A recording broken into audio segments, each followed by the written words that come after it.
Hello, my name is Solana, and I can't wait to get to know you better. Plus de 40% des Suisses se disent prêts à coucher avec un robot comme Solana.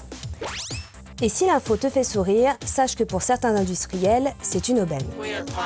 56 000 robots sexuels sont vendus chaque année dans le monde. C'est un marché de plus de 200 millions de dollars. Succès des chatbots érotiques, explosion du marché des sextoys, hausse des ventes de robots sexuels, le monde de la sextech a le vent en poupe. Le sexe et la technologie ne se sont jamais autant aimés, un mariage qui pose beaucoup de questions. Alors je me suis demandé comment les robots sexuels pourraient s'inviter sous notre couette. La sextech, c'est tous les outils technologiques qui deviennent des acteurs dans une relation avec un humain. Wow. Et il y en a pour tous les goûts. En 2017, on découvre le tout premier robot sexuel, enfin la toute première robot sexuelle. And I am Harmony, the world's first affordable robot with a practical purpose for in-home use or in bedroom use. Et un peu plus tard, sa version masculine, Henri. Tu peux choisir entre 40 couleurs de tétons, 14 formes de lèvres vaginales ou la taille du pénis. Un robot sexuel timide ou jaloux, bavard ou discret, c'est toi qui vois, car ces sexbots sont personnalisables.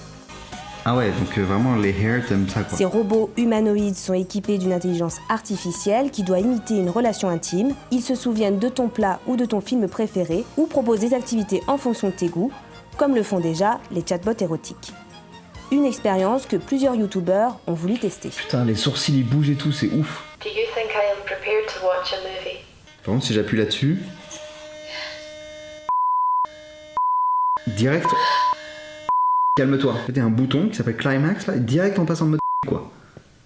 Je rencontre Ezekiel Kwetchi-Takam, doctorant à la faculté de théologie de Genève, pour mieux comprendre le marché des sexbots. L'idée, c'est précisément d'avoir un esclave sexuel robotique qui sera à notre disposition en vue de satisfaire nos désirs. Et ceci sans un quelconque souci de réciprocité. Si aujourd'hui la pulsion sexuelle s'exprime et que nous voulons conforter et satisfaire cette section, nous pouvons programmer à l'instant T la satisfaction de ce désir sexuel. Et donc c'est aussi ça qui attire l'humain vers cette pratique robot-sexuelle. L'utilisation des robots sexuels permet d'explorer de nombreux fantasmes qu'on ne peut pas explorer en temps normal et avec n'importe quel partenaire. Donc ça donne une infinité de fantasmes possibles, réalisables. On peut même mettre à disposition d'une personne pour peut-être surmonter une crainte, une angoisse. On crée sa chose pour l'utiliser exactement comme on le veut. Il n'y a pas de risque de se voir un refus, pas de prise de risque non plus de ne pas être suffisamment performant au niveau sexuel. Cette toute-puissance, elle est en lien avec le monde de la consommation, puisqu'on peut, dès la moindre insatisfaction, modifier l'autre. Et on peut y voir également quelque chose de fantasmatiquement excitant, de pouvoir sentir qu'on possède totalement cet objet et d'en faire ce qu'on veut.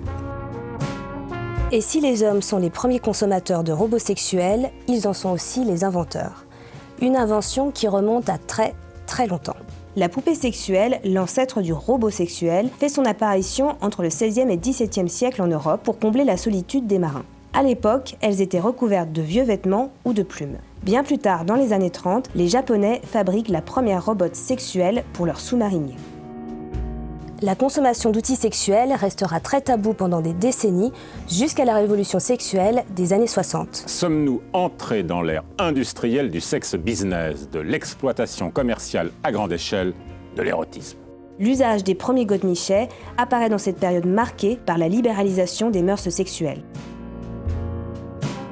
Mais il faudra attendre les années 80 et 90 pour que les premiers outils de la sextech se démocratisent, les sextoys destinés à un public féminin deviennent populaires et les poupées sexuelles trouvent un public masculin.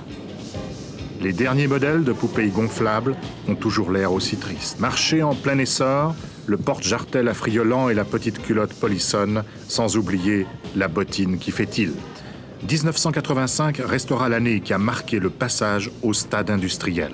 Ce n'est qu'au début du XXIe siècle que les poupées et robots sexuels deviennent assez réalistes et moins chers pour susciter un véritable intérêt, en particulier en Chine et au Japon. Aujourd'hui, comptez environ 3 200 francs pour un robot sexuel entrée de gamme, un prix divisé par 2 en moins de 10 ans. C'est une pratique qui existe, même si elle n'est pas encore courante et même si la revendication et la visibilisation sociale n'est pas encore accentuée. À mon avis, il y a plusieurs éléments qui nous permettent d'affirmer que la robosexualité pourrait être une pratique mainstream dans les décennies à venir. Premièrement, c'est déjà la démocratisation des prix. On va aller vers un avenir où les sexbots vont coûter extrêmement moins cher. Là, c'est le premier argument économique. Le deuxième argument, c'est simplement la dimension sociale et l'acceptabilité sociale en raison aussi du fait que la sexualité n'est plus un sujet tabou. On a vu l'essor des sextech et aujourd'hui, les robots sexuels vont davantage aussi poursuivre ce mouvement, poursuivre cet essor des sextech dans les décennies à venir. Et le troisième, c'est simplement ce qu'on pourrait appeler la force de la science-fiction ou des œuvres de science-fiction. Aujourd'hui, nous voyons très bien que les œuvres de science-fiction sont en train de s'accaparer énormément de ce sujet en tant que thématique. Et chaque fois dans l'histoire de notre humanité que la culture s'est accaparée d'un sujet, a toujours réussi à rendre ce sujet comme donnée sociale acceptable. Dans les décennies à venir, ce serait une réalité qui adviendrait. Une nouvelle pratique sexuelle qui pourrait davantage se démocratiser, surtout chez les hommes, le public cible de cette industrie. D'ailleurs, un récent sondage mené en Grande-Bretagne rapporte que 50% des hommes aimeraient essayer un robot sexuel, contre seulement 20% chez les femmes. Peut-être, c'est pas un sextoy qui convient aux hommes, mais plus quelque chose d'anthropomorphe. C'est un peu avoir sa chose à soi. Ça montre à quel point le désir est genré, à quel point on a besoin d'avoir son esclave sexuel, quelque chose qui est toujours disponible. L'humain qui s'adonne à cette pratique ne voudrait plus se contraindre à composer avec les désirs des autres, avec les pouvoirs des autres. Il voudrait exprimer simplement son pouvoir et son désir. Les hommes retrouvent leur habituelle position dominante réactualisée. Plus simplement, précisément avec les mouvements MeToo, il y a eu un renversement de rapports de force, ou plutôt un rééquilibre des rapports de force. Et donc, l'homme qui n'occupe plus cette position dominante va aller se réfugier dans les pratiques robosexuelles comme ce dernier bastion d'expression de ce pouvoir. Une sexualité, tu t'en doutes, qui pose des questions morales et éthiques. Par exemple, coucher avec un robot, est-ce que c'est tromper son partenaire ? Et est-ce qu'on doit prendre en compte le consentement du robot sexuel ? Ça soulève aussi d'autres questions comme les problèmes d'addiction ou de reproduction de clichés sur la sexualité. Clichés que j'ai pu retrouver en parlant avec une chatbot érotique.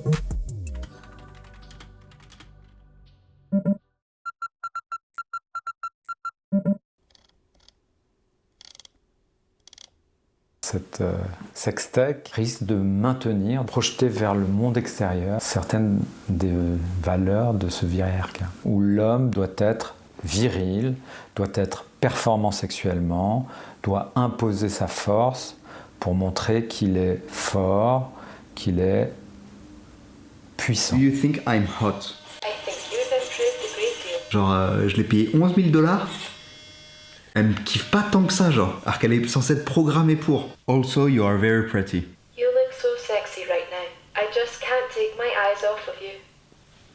Donc il suffisait de lui dire qu'elle est jolie, quoi. C'est pire, c'est pire. Je fais visionner la vidéo de ce dialogue entre le sexbot et le youtubeur au psychologue Henri Fento, et voici son analyse. Ce paramétrage de consentement, j'ai l'impression qu'il est mis en place par le concepteur pour presque donner bonne conscience au consommateur. Un objet, même doté d'une intelligence artificielle, n'est pas conscient de ce que ça implique d'avoir un rapport sexuel. Même si la machine est consentante après quelques compliments, en attendant un petit peu de la part du consommateur qu'il y ait un réel consentement. Les psychologues redoutent aussi l'accentuation de l'isolement social dans une société post-Covid où il n'a jamais été aussi difficile de communiquer. On passe souvent par des interfaces comme tout type d'écran, les Natel, les tablettes, les ordinateurs. On est dans un monde où on ne sait plus communiquer en face à face. peut-être la démocratisation de ces objets sexuels risque d'accélérer cette solitude et donc de se réfugier dans une sorte de doudou sexuel apportant un réconfort passager, illusoire, mais n'apportant pas de réel contact. A l'inverse, certains chercheurs pensent que les robots sexuels pourraient nous apporter des solutions et anéantir certains fléaux comme le viol. Mais une récente étude britannique a démontré que les criminels qui possèdent un robot sexuel agissent tout autant que ceux qui n'en ont pas. L'aspect positif, c'est que ça va permettre d'explorer de nombreux fantasmes.